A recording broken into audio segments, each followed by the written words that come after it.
Wewa, oh.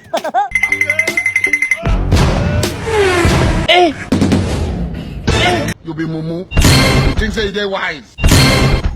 Tuleke ndi chatulisi.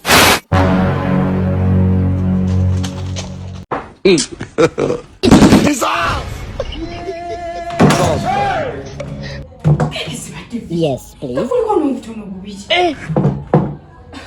Wanji? Nyababo! Nyababo! This man! Wanji? Nyababo! Sabo. Wanji? Keki ya customer wange joliko jolya. Yes, please. Nyababo. Hold up. Wait a minute. Alikuwa keki ya customer wange. Kinene. Ani agamba okola ebintu ebiwooma. Naye! Gonzise. Kati customer ngenda mugamba ntya. Beautiful like that. No. Kajanja kumaanina. Baba wasonyiwe business yange. Sija Jason nywa nawe lekera okola keke eziwooma. Naye!